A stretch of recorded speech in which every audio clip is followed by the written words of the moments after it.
Co-powered by LIC, हर पल आपके साथ. Quality shopping partner Snapdeal, driven by the all-new Thar. Explore the impossible. Special partner Download Cred. Pay your credit card bills.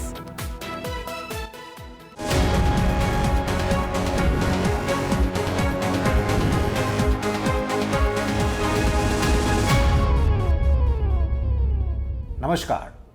SME express helpline में आज हम मंथन करेंगे budget 2022 पर। आखिर फाइनेंस मिनिस्टर ने एमएसएमईज को लेकर जो अनाउंसमेंट्स की हैं उसके इस अहम क्षेत्र के लिए क्या मायने हैं, चुनौतियों से जूझ रहे स्मॉल बिजनेसेस को कितनी राहत मिलेगी, साथ ही आगे की राह कैसी रहने की संभावना है, इसका भी हम जायजा लेंगे। चर्चा में हमें ज्वाइन कर रहे हैं Mukesh Mohan Gupta, president chamber of Indian micro small and medium enterprises CIMSME, Dinesh Gulati, chief operating officer India Mart, साथ ही मौजूद हैं doctor HP Kumar, director external affairs power to SME and former CMD NSIC। आप सभी का शुक्रिया, थैंक यू। हम अलग अलग पहलुओं पर आपसे बातचीत करेंगे। हाइलाइट्स स्क्रीन पर रहेंगे। मुकेश जी, पहले हम आपके पास आना चाहेंगे। मुकेश जी, पैंडेमिक के इस दौर में सबसे ज़्यादा इम्पैक्टेड सेगमेंट्स में MSME शामिल रहे हैं। इस बजट से उनको काफ़ी उम्मीदें थी, तो सबसे पहले हम शुरुआत करते हैं ECLGS से, क्योंकि एक तरफ से अगर हम देखें ये मुश्किल समय में स्मॉल बिजनेसेस के लिए लाइफलाइन की तरह रहा है।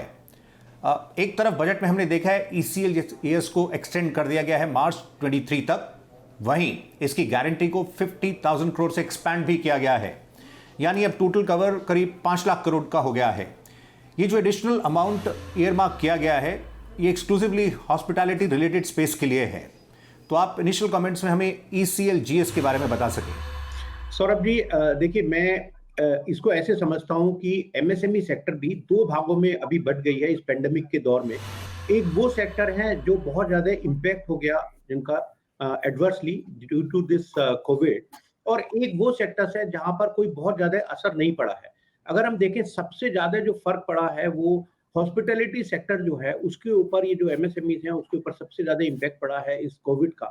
इसलिए सरकार ने ये जो 50,000 करोड़ का एडिशनल जो गारंटी दी है, एक तरह से कहा है बैंक्स को या जो लेंडर्स हैं कि भाई आप इस सेक्टर को फंडिंग कर दो एडिशनल 50,000 करोड़ रुपए की, और गारंटी हम दे रहे हैं। मैं समझता हूँ कि ये बहुत बड़ा एक सपोर्ट है इस हॉस्पिटैलिटी सेक्टर के लिए। ये जो MSME सेक्टर है वो बड़ा प्रूडेंट है, वो समझता है जब उनको जरूरत है अगर तभी वो ये पैसा लेते हैं, अदरवाइज तो समझते हैं कि हमें अगर पैसे की जरूरत नहीं है तो हम इस फंड को ना यूज। डॉक्टर कुमार, आप हमें बता सकें इमरजेंसी लोन्स के अलावा इंडस्ट्री फंड ऑफ फंड्स की जो स्कीम है, जो इक्विटी इन्फ्यूजन की, उसको एक्सपेडाइट करने की मांग कर रही थी। साथ ही हमने देखा सबऑर्डिनेट डेट स्कीम के भी चुनिंदा टेकर्स ही रहे हैं। आखिर इस फ्रंट पर आपकी कैसी एक्सपेक्टेशंस थी? हमारी एक्सपेक्टेशंस इससे ज़्यादा थी। हालांकि बजट में काफ़ी लॉन्ग टर्म सॉल्यूशंस दिए गए हैं MSME सेक्टर की ग्रोथ के लिए। शॉर्ट टर्म ऑफ कोर्स ऐसा नहीं लगता कि शॉर्ट टर्म में कोई बहुत ज़्यादा सकर है या ऐसी जैसी उम्मीद की जा रही थी कि टैक्स रिबेट्स और टैक्स बेनिफिट्स दिए जाएंगे। परंतु जो फंड ऑफ फंड है वो 50,000 करोड़ रुपए का लास्ट ईयर गवर्नमेंट ने पहले ही अनाउंस किया हुआ है। वित्त मंत्री ने फंड ऑफ फंड, एक सिडबी फंड ऑफ फंड की बात की है, और उद्देश्य यही है कि MSME सेक्टर को खासतौर से जो अपर लेयर है SMEs की, और जो इस लायक है कि वो ग्रोथ कर सकती है और SME में लिस्टिंग भी करा सकती है अपनी इक्विटी रेज करने के लिए, तो उनको ये वेंचर फंडिंग की सहायता मिल सकती है। तो फंड ऑफ फंड हालांकि 50,000 करोड़ रुपए का 1.5 साल से पहले अनाउंस किया गया था, और इसकी निटिग्रिटीज मुझे जहां तक जानकारी है वर्कआउट हो गई हैं, और इसमें मदर डॉटर फंड्स का कॉम्बिनेशन है, और इसके लिए एलोकेशंस भी हुए थे लास्ट ईयर। तो मुझे लगता है कि ये बहुत ही जल्दी शुरू हो जाएगा। जहां तक डिस्ट्रेस्ड एसेट फंड की बात है, जो कि आत्मनिर्भर भारत का ही एक हिस्सा था, जो कि पैकेज अनाउंस किया गया था पहला, वो बहुत अधिक सक्सेसफुल नहीं हुआ, क्योंकि उसमें जो मॉडल था वो ऐसा था कि जिसमें बैंक प्रमोटर्स को लोन देंगे पर्सनल लेवल पे, और प्रमोटर्स उसको फिर अपनी बिजनेस में एज ए कैपिटल लगा के और बैंक को वापस कर देंगे। तो उसका कोई अधिक लिक्विडिटी का कोई फायदा उन यूनिट्स को नहीं हो रहा था जो कि डिस्ट्रेस थी। दिनेश जी, अगर हम आपसे एक लार्जर प्ले के बारे में समझना चाहेंगे, जिस तरह से सप्लाई चेन्स में बदलाव देखे जा रहे हैं कोविड और साथ साथ चाइना +1 पॉलिसी के मद्देनज़र, और अब इन नए मौक़ों को टैप करने के लिए आपकी आखिर बजट से कैसी उम्मीदें थी, एमएसएमई से कैसा फीडबैक मिल रहा था? क्योंकि मैन्युफैक्चरिंग सेक्टर का अगर हम देखें जीडीपी में जो शेयर है वो पिछले काफ़ी समय से एक स्टैग्नेंट रहा है। तो जो बजट पेश किया गया है, आप इसको कैसे रीड कर रहे हैं? पूरा का पूरा बजट इस बार इसी मद्देनजर रखते बनाया गया है कि हम लोग कैसे इस इकोनॉमिक ग्रोथ को सस्टेन करें, कैसे हम अपने टैक्स कलेक्शन को बढ़ाते चलें, कैसे हम अपने डिमांड जनरेशन बढ़ाएं, कैसे अपना कंजम्पशन को इम्प्रूव करें और कैसे ज़्यादा से ज़्यादा जॉब क्रिएट करें, और उसके बावजूद हम लोग अपना फिस्कल कंट्रोल में रखें। तो इसके मद्देनजर रखते हुए मुझे ऐसा लगता है कि ये बहुत ही बैलेंस बजट रहा और इसका फायदा बिजनेस को होने ही वाला है। सबसे बड़ा इस बजट में जो एक पॉइंट हाईलाइट हुआ है कि कैपिटल एक्सपेंडिचर जो वित्त मंत्री ने निर्धारित किया है वो 10.668% लाख करोड़ का बजट उन्होंने मुकर्रर किया है, जो तकरीबन 4.1% ऑफ जीडीपी है। और ये पिछले साल से अगर मैं देखूं तो तकरीबन ऑलमोस्ट डबल कर दिया गया है। इसका डायरेक्ट फायदा बिजनेस को ही होने वाला है, व्यापारियों को ही होने वाला है, और इसका डायरेक्ट इम्पैक्ट हमारी मैन्युफैक्चरिंग इंडस्ट्री को होगा, चाहे वो माइक्रो, स्मॉल, मीडियम या लार्ज एंटरप्राइजेस हैं। तो मुझे लगता है कि ये जो कैपिटल एक्सपेंडिचर की एक इनिशिएटिव से पूरे का पूरा मैन्युफैक्चरिंग सेक्टर, पूरा हमारे बिजनेस को बहुत बेनिफिट होने वाला है। दूसरा, जो डिफेंस सेक्टर में 68% का हम लोगों ने वित्त मंत्री ने निर्धारित किया कि प्रोक्योरमेंट डोमेस्टिक सप्लायर से होगी, और आप सबको मालूम है, हम सबको मालूम है, डिफेंस सेक्टर में सबसे ज्यादा सरकार का खर्चा होता है पूरे साल में। तो अगर 68% वहां की प्रोक्योरमेंट हमारे डोमेस्टिक व्यापारी से होगी, डोमेस्टिक मैन्युफैक्चर से होगी, उसका भी गेन पूरा का पूरा हमारे लोकल बिजनेस को ही मिलेगा। मुकेश जी, अब आपके पास लौट के आना चाहेंगे। मुकेश जी, आप एमएसएमई के जहाँ तक बजट एलोकेशन की बात है उसको आप उस पर क्या कहना चाहेंगे? क्योंकि लास्ट ईयर हमने देखा था इसको डबल किया गया था, लेकिन ग्राउंड पर एमएसएमईज का फीडबैक कुछ इस तरह था कि वो कई ऐसी स्कीम्स हैं जिनको वो उसके बेनिफिट को प्रॉपर्ली अवेल नहीं कर पा रहे, जैसे credit linked capital subsidy scheme या टेक्नोलॉजी अपग्रेडेशन स्कीम। तो आप बजट एलोकेशन पर एग्जैक्टली क्या शेयर करना चाहेंगे? इस स्कीम में कुछ अमेंडमेंट की बात हो रही है मिनिस्ट्री के लेवल पर, और ये जो टेक्नोलॉजी अपग्रेडेशन के लिए credit link capital subsidy scheme है, बहुत इंपॉर्टेंट स्कीम थी, लेकिन शायद इसमें कुछ अमेंडमेंट हो रहे हैं और उसके बाद शायद ये दोबारा आएगी।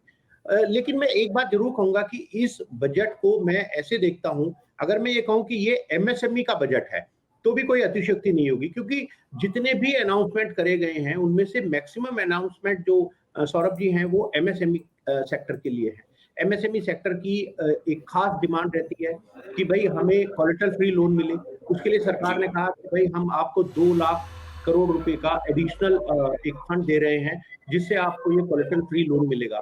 इसके अलावा इस बजट में एक बहुत ही इंपॉर्टेंट चीज जो हुई वो ये है कि अधिकतर ये जो एमएसएमईज हैं वो बैंक गारंटी की समस्याओं से जूझते रहते हैं, और होता ये है कि उनका जो पैसा है वो बैंक गारंटी लेने के लिए जब भी कोई गवर्नमेंट से कोई ऑर्डर वो लेना चाहते हैं तो वो मार्जिन मनी के रूप में बैंक मांगता है कि आपको बैंक गारंटी चाहिए, तो उससे 10 से 25% के बीच में अगर लिमिट सैंक्शन है तो आप एक मार्जिन हमें दीजिए। वो एक एफडी बनकर रखी जाती है बैंक में, और उसका कोई प्रोडक्टिव यूज नहीं हो पाता। अब सरकार ने कहा है कि भाई हम ये जो बैंक गारंटी है इसको कुछ सब्स्टिट्यूट करने की बात की है कुछ इंश्योरेंस के थ्रू। वो मुझे लगता है कि एक बहुत ही बड़ा शायद एक कदम होगा इन एमएसएमई सेक्टर को आगे बढ़ाने में, गवर्नमेंट के ऑर्डर लेने में। इसके अलावा एक end to end e billing system की बात की गई है, वो मैं समझता हूँ कि मेरे दिल के बहुत ही करीब है कि जो एमएसएमईज हैं उनका डिलेड पेमेंट जो है वो एक बड़ी समस्या है।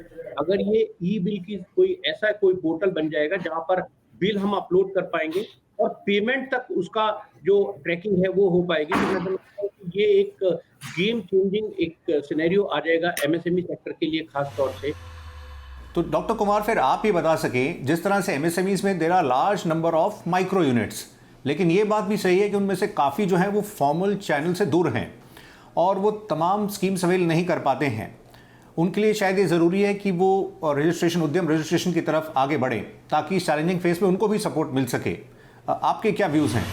तो गवर्नमेंट की ये कोशिश रहती है कि किसी तरह से इनफॉर्मल को फॉर्मल इकोनॉमी में लाया जाए, और इसके लिए उद्यम पोर्टल गवर्नमेंट ने, मिनिस्ट्री ऑफ एमएसएमई ने बनाया है।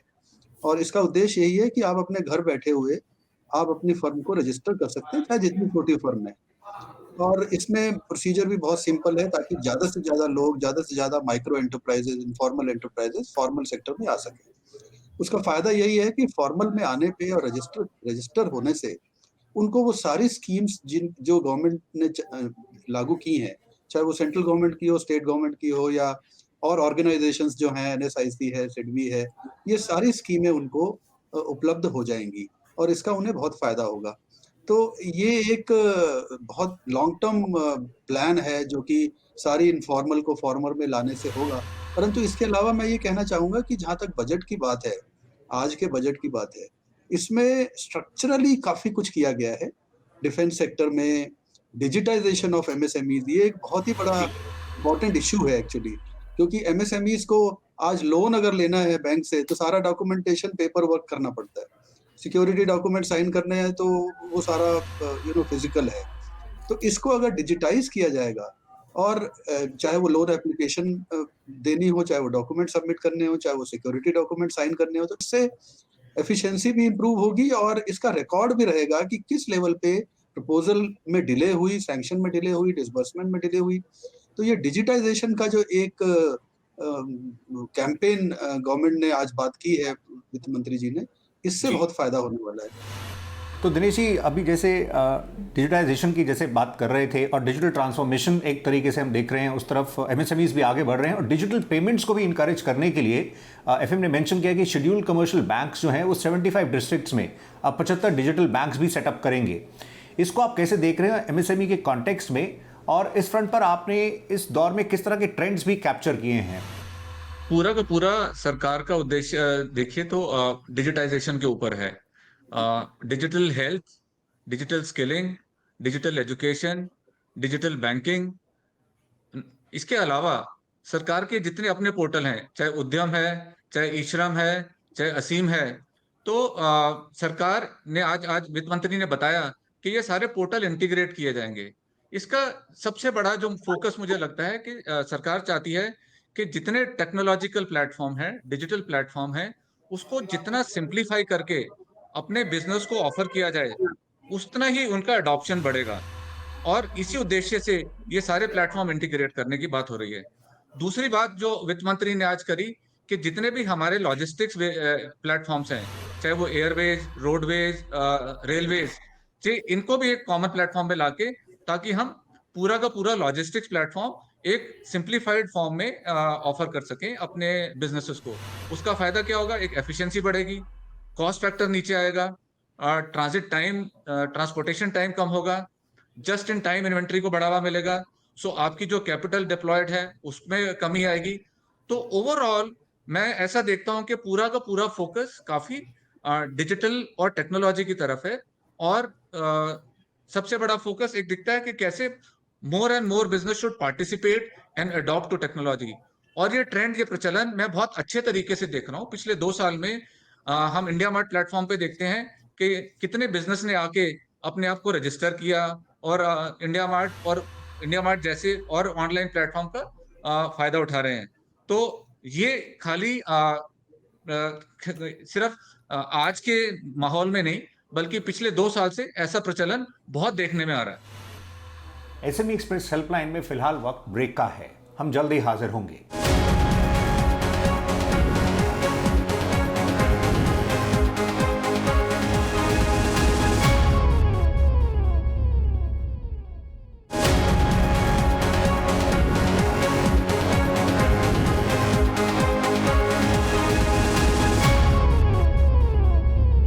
Welcome back. आप देख रहे हैं एसएमई एक्सप्रेस हेल्पलाइन। आज हम चर्चा कर रहे हैं बजट 2022 पर। डॉक्टर कुमार, आप बता सकें, रॉ मटेरियल प्राइसेस में जिस तरह से तेजी रही है, इसको एड्रेस करने के लिए भी बजट में कुछ स्टेप्स लिए गए हैं, कुछ मेजर्स की अनाउंसमेंट हुई है। इससे कितना एक्चुअली सपोर्ट मिल पाएगा एमएसएमईज को? क्योंकि इस वजह से ऑपरेशंस में उन्हें कई तरह की मेजर प्रॉब्लम्स हो रही थी। तो बजट में इसको टच तो किया गया, एक्चुअली स्क्रैप के ऊपर जो ड्यूटी है उसको कंटिन्यू करने की बात की गई, और कुछ प्रोडक्ट्स जो स्टील प्रोडक्ट्स थे उनके ऊपर ड्यूटी कम करने की बात की गई है। परंतु ओवरऑल जो स्टील प्राइसेस या अन्य रॉ मटेरियल में प्राइसेस पिछले दिनों बढ़े हैं 50 से 60%, इवन कई प्रोडक्ट्स में रॉ मटेरियल में और अधिक बढ़े हैं, उनमें हमारी उम्मीद थी कि कस्टम ड्यूटीज में कुछ कमी की जाएगी। वो अभी आज तो नहीं अनाउंस की गई है, हो सकता है डिस्कशन के बाद उसमें कुछ सुधार किया जाए, क्योंकि रॉ मटेरियल प्राइसेस में थोड़ा रैशनलाइज करना आत्मनिर्भर भारत के अभियान के लिए भी बहुत जरूरी है और इंटरनेशनल कॉम्पिटिटिवनेस के लिए भी बहुत जरूरी है। तो इंडस्ट्री को एक्चुअली इससे थोड़ी दिक्कत हुई है और उनकी जो कॉम्पिटिटिव स्ट्रेंथ थी उसमें कमी आई है। आज जो अनाउंसमेंट्स हुए हैं उसमें कुछ इसको बहुत ही हल्का सा टच किया गया है और कुछ सेक्टर को इसमें थोड़ा सा बेनिफिट मिला है।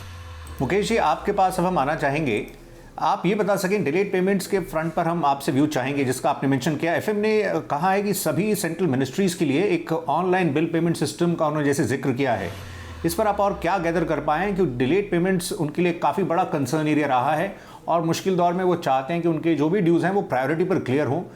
तो स्पेसिफिकली बजट में जिक्र हुआ है, उस पर आप क्या शेयर करेंगे?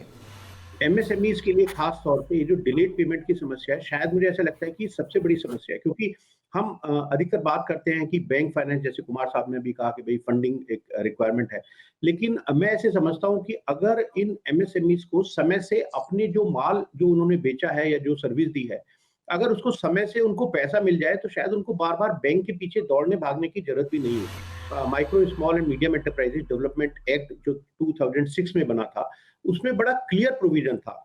उसमें प्रोविजन ये है कि भाई आप या तो माइक्रो एंड स्मॉल एंटरप्राइजेस का जो भी पेमेंट है वो 45 डेज के अंदर दे दीजिए, अदरवाइज तो आपको 3 टाइम्स ऑफ बैंक रेट जो रिजर्व बैंक ऑफ इंडिया का होता है वो आपको इंटरेस्ट देना पड़ेगा।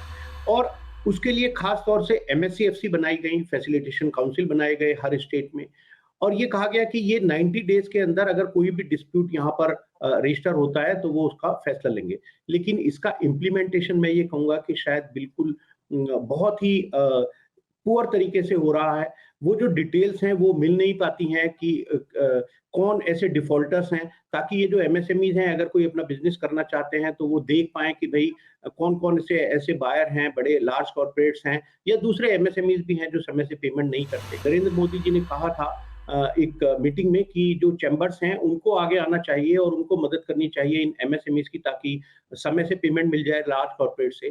तो हमने उसी दिशा में एक वेबसाइट डेवलप की है जिसका नाम है nodefaulters.com, और वहां पर हम ये कह रहे हैं कि हमारा विजन ये है कि हम ये चाहते हैं कि कोई कमर्शियल डिस्प्यूट्स ना हो बायर सेलर में। अगर आपने पैसा देना है इन एमएसएमईज का तो समय से उनको दीजिएगा। ये कई बार अगर आप देखेंगे पिछले 4-5 महीने में या 6 महीने में ऑनरेबल फाइनेंस मिनिस्टर ने भी ये कहा है कि जो गवर्नमेंट डिपार्टमेंट्स हैं उनका हम इंश्योर करेंगे कि टाइमली पेमेंट कर दें एमएसएमईज का। जो हमारे पहले एमएसएमई मिनिस्टर गडकरी जी थे, उन्होंने भी कई बार ये कहा है कि गवर्नमेंट के पास भी बहुत सारा पैसा अटका पड़ा है इन एमएसएमईज का। तो मैं ये समझता हूँ कि ये जो एंड टू एंड जो एक बात हुई है ई बिल सिस्टम का, ये शायद एक इम्पोर्टेंट एक रोल प्ले कर सकता है।